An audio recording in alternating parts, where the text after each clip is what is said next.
नमस्ते, मैं पहुंच गया हूं मैक्सिको और मैं यहां आया हूं नॉर्थ अमेरिका की हाईएस्ट वोल्केनिक समिट जिसका नाम है माउंट पिको दी ओजियाबा। उसको क्लाइंब करने के लिए कल मैक्सिको सिटी पहुंचा था और कल ही बाई रोड मैं यहाँ पुबला पहुंच गया और पुबला यहाँ का आखिरी रोड हेड है। इसके बाद में 4x4 से बेस कैंप जाना पड़ता है जहाँ की हाइट 4230 मीटर के लगभग है। वहाँ पर पहुँच के एक्लिमेटाइजेशन एक वॉक करेंगे, रेस्ट करेंगे, उसके बाद में समिट की प्रिपरेशन करेंगे और फिर निकलेंगे एक्सपीडिशन के लिए आगे समिट करने के लिए। एक्सपीडिशन बहुत छोटा है, 5 दिन का एक्सपीडिशन है जिसमें हम 2 दिन माउंटेन्स में रहने वाले हैं। लेकिन आप लोगों ने अक्सर वीडियोस देखी होंगी सोशल मीडिया पे वायरल होती हुई, बर्फ़ से जमे हुए लोग चलते रहते हैं, वो यहीं की है, माउंट पिको दी ओजियाबा की। तो मिलते हैं आगे की जर्नी में। नमस्ते। जो आप मुझे ये जैकेट पहने देख रहे हो, इस ब्रांड का नाम है सोल्सफंग और इसी ब्रांड की मैंने ये टेक्निकल पैंट ली है और इसी ब्रांड के मैंने ये शूज़ लिए हैं, ट्रैकिंग शूज़। ये शूज़ मैंने विंसन में भी यूज़ किए थे, मेरे एल्ब्रूस में भी यूज़ किए और किलिमंजारो में भी। सेम इस जैकेट को भी मैंने I am already tested in Elbrus, Kilimanjaro and Vinson too. ये 4th एक्सपीडिशन है जिसको मैं यहाँ पे टेस्ट करने वाला हूँ और इसकी टेस्टिंग हम करने वाले on the top of Mount Pico de Orizaba. Puebla से बेस कैंप जाते हुए चारों तरफ ऐसी हरियाली थी, फूल फल सब्जियों की खेती थी। यहाँ पर देखकर ऐसा लग रहा था जैसे कि भारत के खेत हों। आप देख पा रहे होगे वीडियो में, बिल्कुल हरा भरा वातावरण, कोई पोल्यूशन नहीं, कुछ नहीं। चारों तरफ किसान अपने कामों में लगे हुए थे। आज भी यहाँ हलों से जुताई होती है, पशुओं से खेती होती है। हमने देखा गधे खच्चरों का यहाँ पर इस्तेमाल करके खेती की जाती है, जैसे अपने यहाँ पर पहले बलदों से, गायों से, ऊँटों से खेती की जाती थी। ऐसे यहाँ पर आप खलियान जोते हुए देख रहे होगे, ये 2 किसान लगे हुए हैं यहाँ पर अपनी फसलों में खाद बीज डालने के लिए। ऐसे ही चारों तरफ खेती बेस कैंप तक चलती हुई आ रही थी। बेस कैंप से लगभग 1 घंटे पहले ये खेत खलियान ख़त्म हुए और गहरे चीड़ के पेड़ शुरू हुए। उसके बाद में नेशनल पार्क की अथॉरिटी होती है और उसके बाद में किसी को भी खेती नहीं करने देते हैं। हम पहुँच गए रेलगो, यहाँ तक आए हैं इस कार में। कौन सी कंपनी की है? टोयोटा हाइलेक्स से यहाँ पे आए और अब हम स्विच कर रहे हैं 4x4 में। इनमें से कोई एक कार हमें मिलने वाली है जो जाएगी बेस कैंप, क्योंकि इसके ऊपर जो रूट है वो पूरा रफ़ है, चढ़ाई है, गड्ढे हैं, तो वहाँ पे गाड़ी काम नहीं करेगी। तो यहाँ से 4x4 में स्विच कर रहे हैं। अभी इस कार से हम लोग सामान शिफ्ट कर रहे हैं सामने वाली 4x4 में।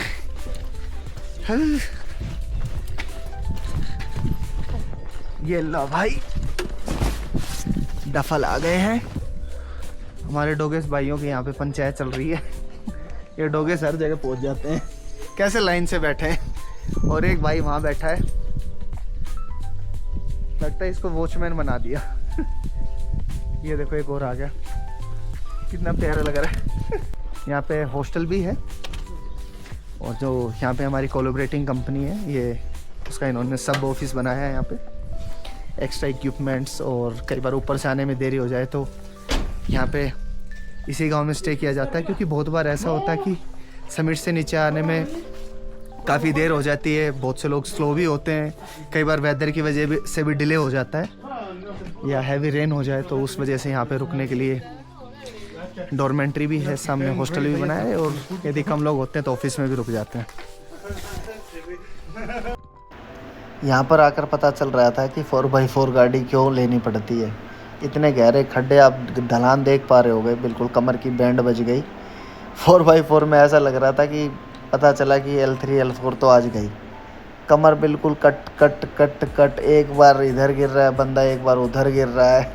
ढलान देखो, ढलान देख देख के डर रहे थे। पता चले कि गाड़ी का थोड़ा सा टायर लेफ्ट से राइट और हम नीचे। 4x4 में 1 घंटे के सफ़र के बाद में हम पहुंच गए हैं बेस कैंप। आप सामने जो रेड कलर की हट देख रहे हो, ये नेशनल पार्क की तरफ से शेल्टर बनाया गया है और यहीं पर गाड़ी ड्रॉप करके वापस रिटर्न जाएगी। और जब हम समिट करके वापस नीचे आएंगे तो इनको कॉल करके वापस बुलाना पड़ता है, तब तक के लिए गाड़ी नीचे विलेज में रहती है। पिको दी ओजियाबा बेस कैंप पहुंच गए हैं। ये मेरे पीछे साइन बोर्ड लगा है यहाँ का, और जो सामने आप देख रहे हो ये यहाँ की नेशनल पार्क अथॉरिटी ने बनाया हुआ है। स्टिकर प्लेस पे हमने अपना भी स्टिकर पेस्ट कर दिया है। ये अथॉरिटी ने यहाँ पे बनाया। शेल्टर काफ़ी अच्छा है। बोलते हैं ना टेंट से तो ठीक ही है। इस प्रकार से है, ये डोम्स बने हुए हैं यहाँ पे। Our assist guide, hello brother. Hello hello hello. Our second assist. और हमने ये प्लेस चूज़ की है सोने के लिए। ये छोटा सा किचन पेंट्री समझ सकते हो बनाई है। एकदम से आते ही हवा भयंकर बढ़ गई है। और मस्त हवा चल रही है ठंडी वाली। अभी मैं आपको टॉयलेट एरिया दिखाता हूँ यहाँ का। रास्ते में आते आते बहुत सारी चीज़ें देखी। जब 4x4 हमने चेंज किया व्हीकल, उसके बाद में जंगल में एंट्री की। पूरा रोड इतना रफ था, लेकिन मेरी वीडियोस में आप देखा भी होगा अभी पीछे, बड़ा अच्छे से मैनेज किया हुआ था। मतलब कहीं पे कोई कूड़ा कबाड़ा कुछ नहीं, बिल्कुल क्लीन मन सा लग रहा है। मतलब एक सुकून है यहाँ पे। कोई चिक चिक नहीं, कोई पिक पिक नहीं। बहुत लिमिटेड परमिट्स हैं, लिमिटेड लोग आए हुए हैं। ये टॉयलेट एरिया है यहाँ पे। लेडीज़ के लिए वो है, जेंट्स के लिए ये है। और अच्छी बात देखो, वेस्टर्न टॉयलेट बनाए हुए हैं। वेस्टर्न टॉयलेट्स हैं और वो भी बिल्कुल क्लीन, बिल्कुल क्लीन है। और जब यहाँ पे बैठ के आप इस प्रकार का नज़ारा ले रहे हो मान रहे हो ना, जब कोई ना हो तो बढ़िया दरवाज़ा खोलो और व्यू का आनंद लो। सिर्फ मजाक के लिए, ठीक है ना। अभी हमारे अपकमिंग क्या प्लान्स होने वाले हैं, हमारा असिस्ट गाइड अभी आपको बताएगा। Yes please brother. Hello Hello. So basically, the plan for today it's good to make some small hike. It's not gonna be longer than maybe 1 hour. Yeah, it's good. After that, we're gonna come back to here to the shelter. We're Okay. gonna check the layers. We're gonna check the gear, and after that, we're gonna take some meal with Meal. Andrea. Wow. Andrea is there. Yeah. And after the meal, basically, let's go to rest. Yes. Okay. Maybe take the last speech a little bit about like how we're gonna work, a few advices about tomorrow. Yes. For tomorrow, and I mean after that, basically we're gonna go to sleep. And it is like a try to wake up like midnight, around 11 11 or midnight. 12. Okay. Exactly, and start after the acclimatization hike. We're gonna get like a better idea about like which time is the better option to start, and I can tell you more or less how long it's gonna take us. And with that perception, we can start decide in what time we're gonna start. Yeah. But थोड़ी देर rest लेने के बाद acclimatisation hike के लिए निकले हैं। हमने decide किया कि 40 मिनट्स जाएंगे और जहाँ 40 मिनट्स कंप्लीट होंगे वहाँ पे पानी पिएंगे, कुछ स्नैक्स खाएंगे और फिर वापस। जैसे मैंने नीचे रोक के ऊपर ऐसी प्लेट्स लगी हुई दिखाई थी कि जो बंदे यहाँ पे एक्सपायर हो जाते हैं उनकी मेमोरी में बनाया गया है कि यहाँ भी मिला है। थॉमस करके एक बहुत अच्छा माउंटेनियर था जो 2010 में यहाँ पर एक्सपायर हो गया, उसकी मेमोरी में यहाँ पे बनाया है। वो कहावत बड़ी सच है कि कोई भी पहाड़ आसान नहीं है। कई लोग हाइट देख के अंदाज़ा लगा लेते हैं क्या हुआ, ये तो 4000, 5000, 6000 मीटर की तो पहाड़ी है। मैंने तो एवरेस्ट चढ़ा है, K2 चढ़ा है, कंचनजंगा चढ़ा है, मनासलू चढ़ा है, ऐसे XYZ नाम दे देते हैं। लेकिन मैं हर माउंटेन को बड़ा चैलेंजिंग मानता हूँ, हर माउंटेन की बड़ी रिस्पेक्ट करता हूँ और हर माउंटेन के लिए उतनी तैयारी करता हूँ जितनी लोग बोलते हैं ना कि 1000 के लिए करनी चाहिए या एवरेस्ट के लिए करनी चाहिए। एक्चुअल में हर माउंटेन की तैयारी एक बड़े माउंटेन की तरह करनी चाहिए, क्योंकि पहाड़ बड़ा ही होता है। ये जो आप नाला देख रहे हो ये बेस कैंप से भी नीचे तक है। जो आप कंक्रीट सा रास्ता देख रहे हो, एक्चुअल में रास्ता नहीं है, एक नाला था। ये नाला ऊपर यहाँ तक जाता था। मतलब 30 साल पहले जब ये बनाया था तो ग्लेशियर यहाँ तक था, लेकिन अब ग्लेशियर का यहाँ नामो निशान नहीं है। ग्लोबल वार्मिंग का जो प्रकोप है वो विश्व के हर माउंटेन पर पड़ रहा है। धीरे धीरे जो पानी के स्रोत हैं वो ख़त्म से होते जा रहे हैं। यहाँ पानी पी के हम लोग वापस जाने वाले हैं। हम नीचे से डिसाइड करके चले थे कि 40 मिनट एक हाइक करेंगे और वहाँ पे थोड़ी देर रेस्ट करके फिर वापस निकलेंगे। हम हाइक करके नीचे आए और एंड्रिया ने हमारे लिए बना दिया है soup. What is the name of this soup? This is the Fideos. fideos. Okay.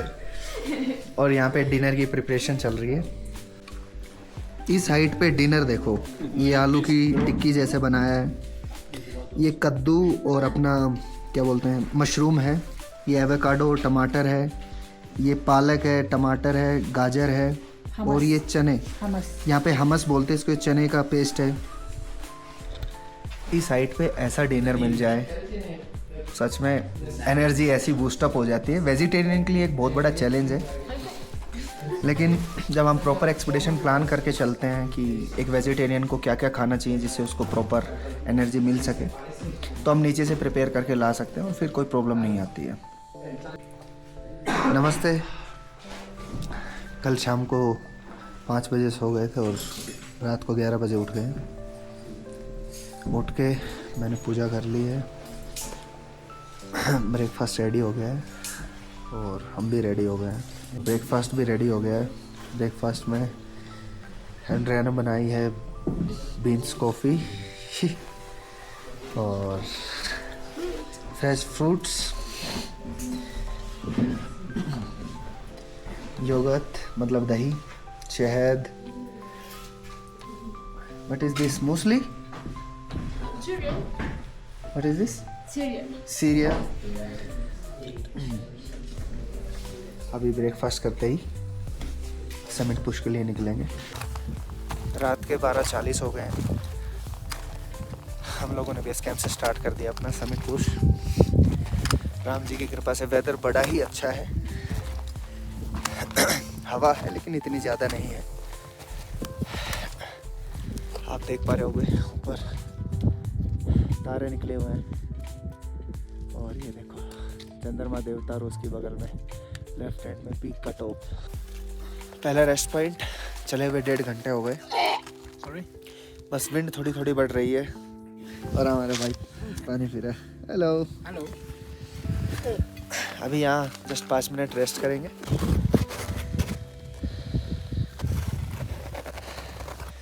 दूसरा रेस्ट पॉइंट हमें 4 घंटे हो गए चले हुए। यहाँ से क्रैम्पॉन पहन लिए हैं क्योंकि इसके बाद में थोड़ा स्टिफ पैच है और वहाँ पे स्लिप होने का डर है और ठंड भी बढ़ गई है और जैकेट पहननी पड़ी। विंड है। ग्लव्स भी दूसरे पहने हैं, निकाल के रख लिए मिटन्स। सुबह हो गई है। पीछे आप देख पा रहे हो कि सूरज की किरणें आ गई हैं और स्लोप बड़ा ही मस्त है।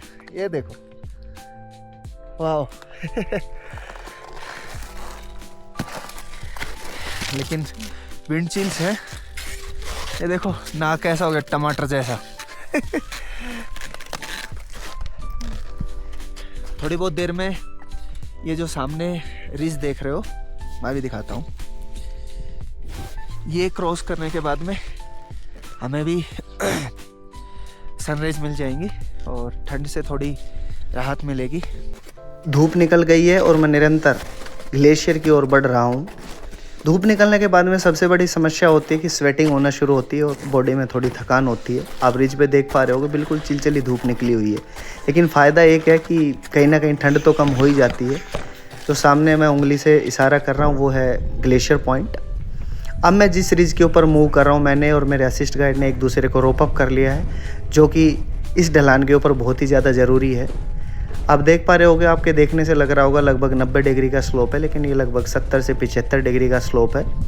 एक दूसरे को रोप अप करने के बाद हम निरंतर समिट की ओर बढ़ रहे हैं। दूसरी चीज़ यहाँ पर जो इम्पोर्टेंट है वो टेक्निक आपको एक सीखनी चाहिए। हर व्यक्ति जब भी किसी भी एक्सपीडिशन में जाए उसको सेल्फ रेस्ट ज़रूर सीखना चाहिए। यदि ऐसे ढलान से कभी भी फॉल होता है तो वो सिर्फ सेल्फ रेस्ट से ही रोका जा सकता है। हरदम आपको अपने आइसेक्स और अपने क्रैम्पोन के माध्यम से आगे बढ़ना चाहिए और हर कदम को जमा के रखना चाहिए और अपने दिमाग को अलर्ट रखना चाहिए। यदि मैं या मेरा दूसरा कुलीग फॉल होते हो तो कैसे हमने सेल्फ अरेस्ट करके एक दूसरे की मदद करनी है और रोकना है।